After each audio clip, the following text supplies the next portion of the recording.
Assalamualaikum warahmatullahi wabarakatuh. Halo adik-adik semua, selamat datang dalam video pembelajaran matematika.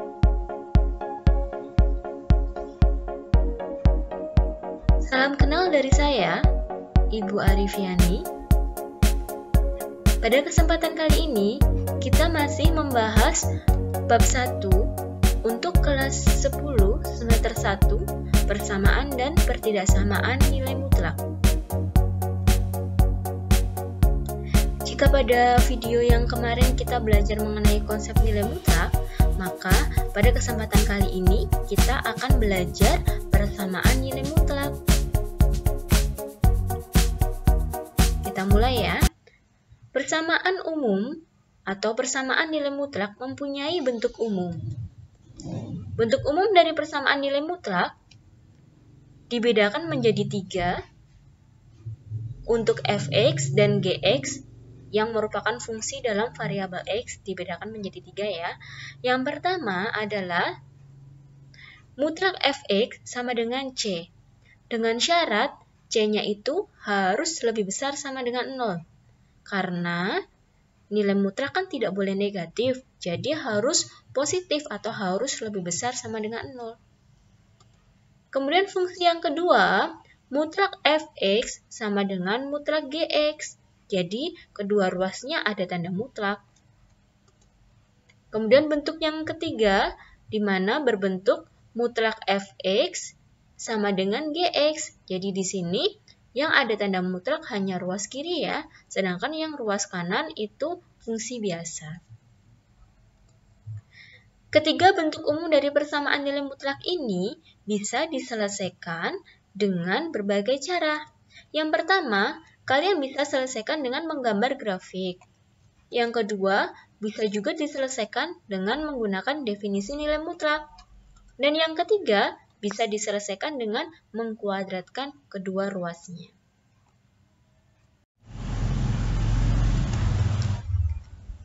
Jika menggunakan cara penyelesaian yang ketiga, yaitu mengkuadratkan kedua ruasnya, maka ini hanya bisa dilakukan jika kedua ruas bernilai positif. Untuk bentuk yang pertama, jadi di sini saya berikan bentuk yang pertama, mutlak fx sama dengan c, dengan syarat c-nya harus lebih besar sama dengan 0. Di sini saya berikan contoh. Tentukan nilai x jika diketahui mutlak x min 2 sama dengan 3. Nah, ini bagaimana cara menyelesaikannya? Penyelesaiannya, cara yang pertama, kita menggunakan grafik ya. Nah, di sini ada fungsi mutlak x min 2 sama dengan 3. Kita misalkan dulu, jadi di ruas kiri kita misalkan y1, sehingga y1 sama dengan x min 2, dan ruas kanan kita misalkan y2 sama dengan 3. Kemudian kita buat tabelnya ya. Di sini ada x, ada y. Jika x-nya saya mulai dari negatif 2, sebenarnya kurang dari negatif 2 juga boleh. X-nya saya mulai dari negatif 2, kemudian negatif 2 kita substitusikan ke sini, berarti negatif 2, negatif 2. Hasilnya adalah negatif 4. Kemudian mutlak dari negatif 4, karena di sini y1 merupakan mutlak dari x min 2, atau mutlak dari negatif 4 adalah 4. Nah, kemudian negatif 1-nya kita masukkan juga. Negatif 1 dikurangi 2, negatif 3. Kemudian mutlak dari negatif 3 adalah 3. Kemudian 0 dikurangi 2, negatif 2. Mutlak dari negatif 2 adalah 2. Kemudian 1 kita masukkan, 1 dikurangi 2, negatif 1. Mutlak dari negatif 1 adalah 1. Kemudian 2 dikurangi 2, 0. Mutlak dari 0, 0. Kemudian 3 dikurangi 2, 1. 1 mutlak dari 1 adalah 1. 4 dikurangi 2, 2 ya. Mutlak dari 2 adalah 2. Ternyata kita masih membutuhkan lagi angka selanjutnya. Kita coba x-nya sama dengan 5, sehingga 5 dikurangi 2 adalah 3, dan mutlak dari 3 adalah 3, dan sebagainya.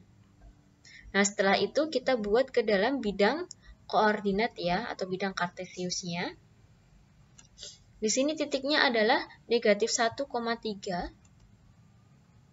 Yo, kita mulai dari sini dulu, maaf.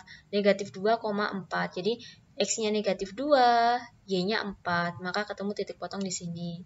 Kemudian, negatif 1, Y-nya 3. Kemudian, 0, 2. Jadi, di sini ada titik 0 dan 2. Titik potongnya di sini. Kemudian, 1,1. Kemudian, 2,0. Kemudian, 3,1. Kemudian 4,2, kemudian yang terakhir 5,3. Sebenarnya masih banyak titiknya, tapi di sini saya menggunakan titik-titik ini aja sebagai bantuan. Kemudian titik-titik ini kita hubungkan ya. Nah, kita hubungkan menggunakan garis. Ini sebenarnya bisa lebih panjang. Ini juga bisa lebih panjang ke sana. Nah, kemudian untuk yang kedua, Y2 sama dengan 3. Ini artinya apa? Berapapun nilai X-nya, Y-nya pasti 3. 3 di sini ya. 3 di sini berarti ini Y1-nya mutlak X-2, kemudian Y2-nya sama dengan 3. Y2 sama dengan 3 garisnya ini. Nah, di mana titik potongnya? Ternyata titik potongnya adalah negatif 1,3 dan 5,3. Tentukan nilai X-nya, berarti kita lihat nilai X-nya. Ternyata X-nya di sini adalah negatif 1 dan 5. Jadi yang memenuhi adalah negatif 1 dan X sama dengan 5. Masih dengan soal yang sama, tapi kita menggunakan cara yang berbeda, yaitu cara yang kedua dengan definisi nilai mutlak. Nah, tentunya kalian masih ingat definisi nilai mutlak? Di sini yang memuat nilai mutlak hanya mutlak X-2 atau hanya ruas kiri saja. Maka dari itu ruas kiri kita definisikan menjadi 2. Yang pertama, dia akan bernilai positif atau X-2 saja jika X-2 lebih besar sama dengan 0. Kemudian X-2 ini akan bernilai negatif atau negatif dalam kurung X-2 jika X-2 kurang dari 0. Kemudian kita sederhanakan ya. X-2 jika X lebih besar sama dengan negatif 2 pindah ke sana jadi 2, kemudian akan bernilai negatif atau negatif X-2 jika X-nya kurang dari 2. Jadi ini kita jadikan X-nya. Sehingga persamaan mutlak X-2 itu bisa kita selesaikan dengan menyelesaikan dua persamaan ini atau menyelesaikan dua definisi ini. Yang pertama, definisi yang positif atau X-2 sama dengan 3. Jadi, mutlak X-2 itu digantikan menjadi dua definisi. Yang pertama definisi positif dan definisi negatif. Yang pertama positifnya, X-2 sama dengan 3. Atau juga kita bisa menyelesaikan persamaan dari definisi negatifnya, yaitu negatif X-2 sama dengan 3. Nah, maka X-2 sama dengan 3 dari sini ya. X-2 sama dengan 3 atau negatif X-2 sama dengan 3. Kita selesaikan ya. Sehingga di sini X-nya sama dengan 3 ditambah 25. Kemudian di sini negatif X, negatif kali negatif positif 2 ditambah 3. Sehingga di sini X-nya sama dengan negatif 1. Jadi penyelesaiannya atau penyelesaian dari mutlak X-2 sama dengan 3 adalah X sama dengan negatif 1 atau X sama dengan 5. Nah, dengan soal yang sama, kita selesaikan dengan cara yang ketiga, yaitu dengan mengkuadratkan kedua ruas. Kita lihat dulu ya. Di sini kan ruas kiri jelas positif karena dia mutlak. Ruas kanannya angkanya 3, berarti jelas positif kan, lebih besar dari 0, berarti ini bisa menggunakan cara mengkuadratkan kedua ruas. Nah, soalnya adalah mutlak X-2 sama dengan 3, kita kuadratkan ya. Kita kuadratkan, jadi kasih tanda kurung kemudian dikuadratkan. Jika mutlak kemudian dikuadratkan, maka kalian tentunya masih ingat sifat nilai mutlak dari video sebelumnya ya. Jika suatu nilai mutlak dikuadratkan, maka hasilnya adalah X kuadrat. Nah, kalau X min 2 dalam tanda mutlak dikuadratkan, maka mutlaknya hilang menjadi X min 2 kuadrat sama dengan 3 kuadrat. Nah, ini mutlaknya bisa dihilangkan, kemudian nanti bisa diselesaikan. 3 kuadratnya kita pindah ruas ke kiri sama dengan 0. Masih ingat tidak rumus A kuadrat min B kuadrat sama dengan A plus B dikali A min B? Nah, di sini posisi A-nya adalah X min 2 dan posisi B adalah 3. Kita bisa selesaikan menggunakan rumus ini ya. A-nya kita ganti dengan X min 2, berarti kan A plus B A min B. X min 2 ditambah B-nya 3, X min 2 dikurangi 3. Kemudian kurung kecilnya kita buka, X min 2 plus 3, X min 2 min 3, maka hasilnya adalah X plus 1, kemudian X min 5.